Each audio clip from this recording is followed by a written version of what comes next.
It's been a long day. Rest would be welcome. Yes, of course. I am just a little weary. As you may have noticed, I'm no spring chicken.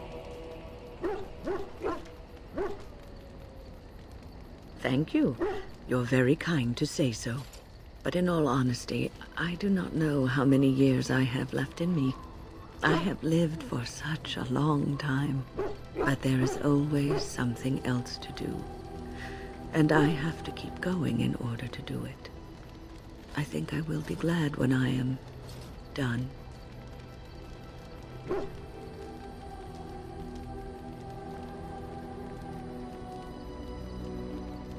Oh, no. I'm not the sort of person that leaves things unfinished. I'll see this through, I promise.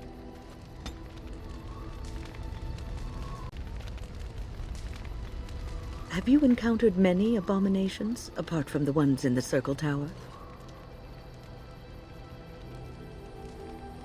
The first time I saw an abomination, my blood turned to ice. It was months before the nightmares stopped. It was the knowledge that I could easily become one of them that frightened me the most.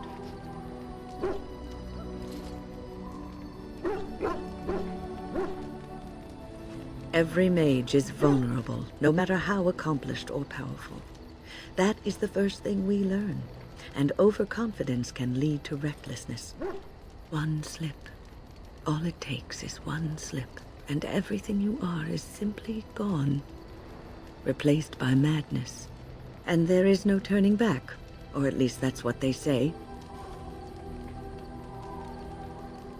Of late, I have begun to wonder if there is any way an abomination can be cured, or if a mage could be so possessed and still retain their sanity, their humanity.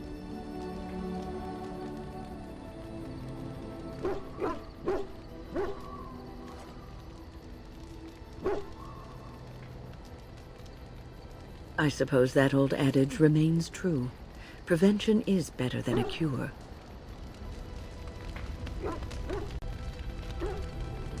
Irving told me about how you became a Grey Warden, and that unpleasant incident that occurred prior to your departure from the Circle.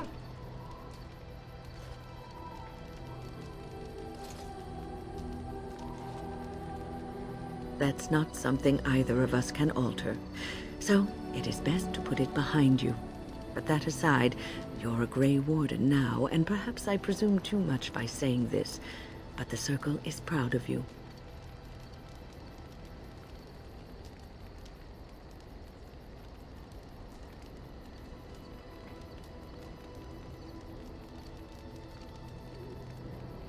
You are a true child of the Circle. Raw power tempered with learning, wisdom, and the desire to serve others. Sometimes it gives me comfort to think that everything will end up the way it's supposed to. That it will be all right. You were chosen.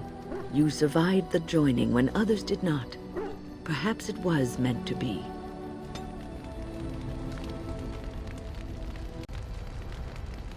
I must ask, what does being a Grey Warden mean to you?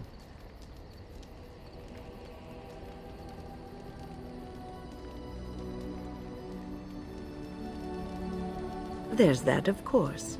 But there's more to being a Grey Warden than killing Darkspawn and saving the world from the Blight. Ultimately, being a Grey Warden is about serving others. About serving all people, whether elves or dwarves or men.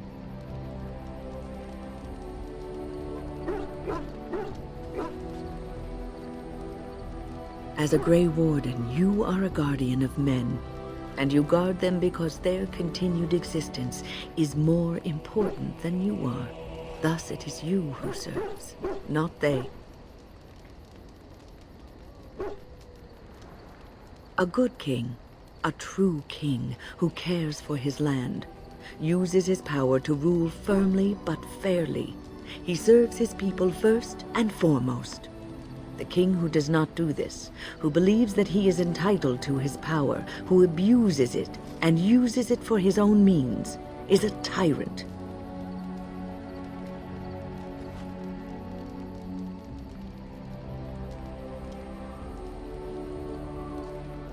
If you live apart from others, and your actions affect only you, then you may do as you wish. But if you have power, influence, and strength, your every action will be as a drop of water in a clear, still pond. The drop causes ripples, and ripples spread. Think of how far they will go, how wide they will become, how will they affect the pond. But I've lectured enough for today. I should stop before I wear out my welcome.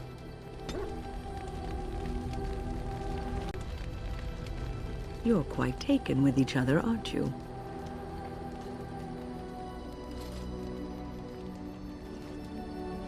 I've seen the way she looks at you, the familiarity with which you speak, how she always finds a way to place herself next to you.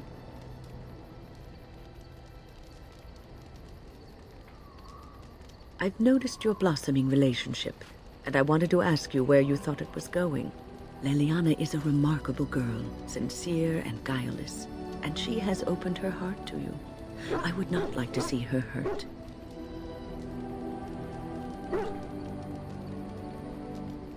Not intentionally, no.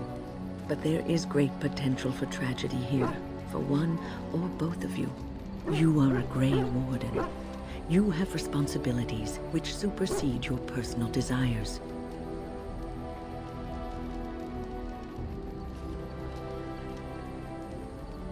Love is ultimately selfish. It demands that one be devoted to a single person who may fully occupy one's mind and heart to the exclusion of all else. A Grey Warden cannot afford to be selfish. You may be forced to make a choice between saving your love and saving everyone else. And then what would you do?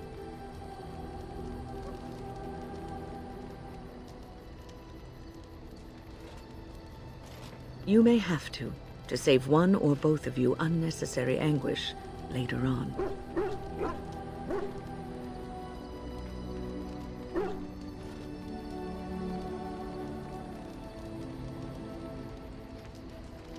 I have given my advice. Do with it what you will.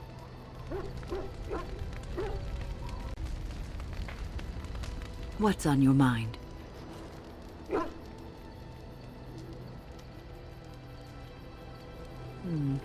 Is something troubling you?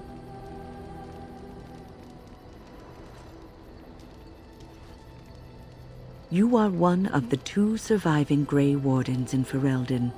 You defend all of us, and much rests on your shoulders. It may not mean much to you, but thank you for having the courage to continue to fight.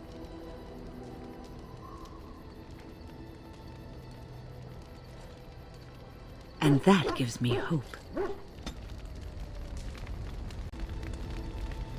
Have you heard much about the Grey Wardens of old?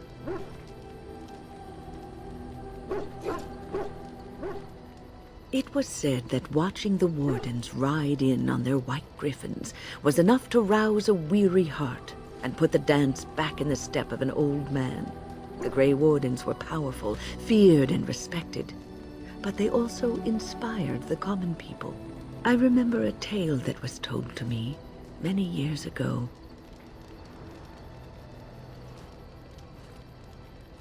The Blight had ravaged the land for months, and the armies of the great kings had amassed for one last stand.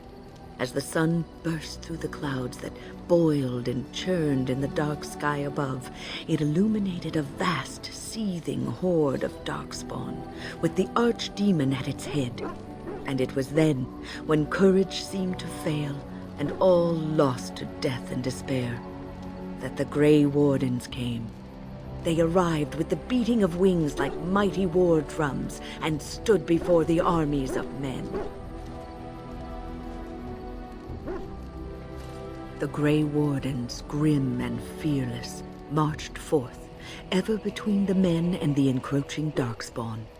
They formed a shield of their own bodies and held that line until the archdemon was dead, and the last darkspawn lay trampled in the dirt.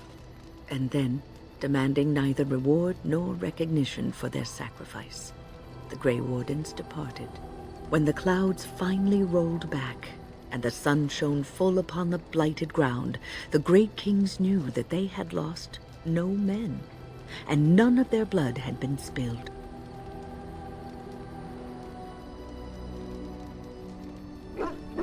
This is a tale about no battle the Grey Wardens have fought, and yet about them all.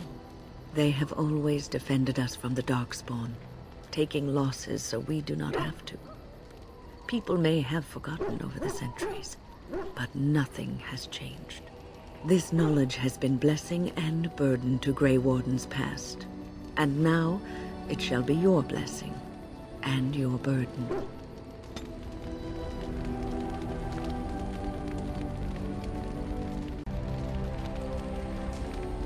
What's on your mind?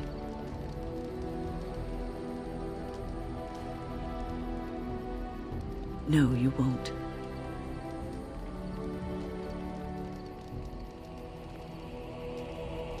No, it wouldn't, would it? Being a Grey Warden is in your blood now.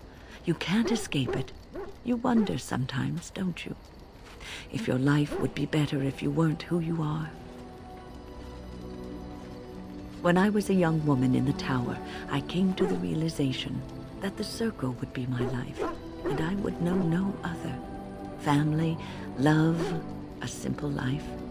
These were things that others took for granted, that I would never have.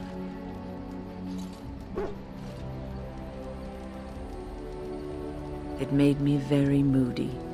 All I could think of was being trapped in that tower with no way out and no end in sight.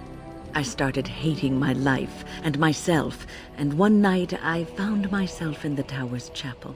I was seeking refuge, maybe answers.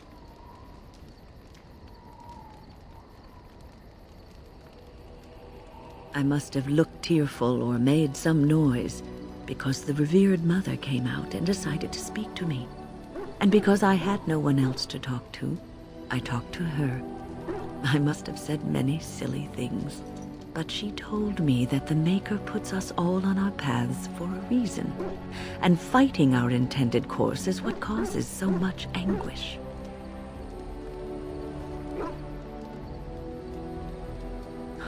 I thought the old biddy was full of rubbish. I was 15, maybe 16, and I knew everything. So I left, but I always found my way back to that chapel. And as the years passed, I began to see the truth of her words. We were supposed to be polar opposites, mage and priest. But we weren't. There was much about us that was the same.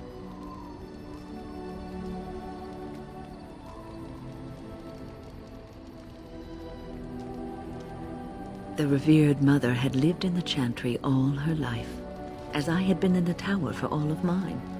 She taught me that you can find your family in the people around you, that you can love your work and find fulfillment in duty. And there is joy even in self-sacrifice. If you put others before yourself, then their well-being is yours, and their happiness is your happiness.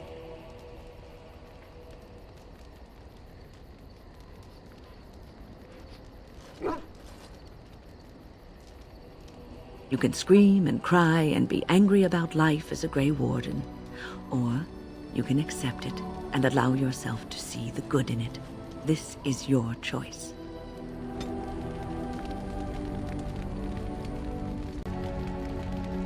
What's on your mind? Oh, yes, and thank you for asking. I'm feeling much better today.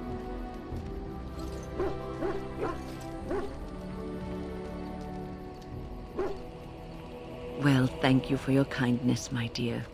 It certainly warms these rickety old bones. What's on your mind? I have watched you for a time, and perhaps I was wrong. There seems to be something special between the two of you. I think she feels she's truly found her place with you, that after all her wanderings, she's finally home.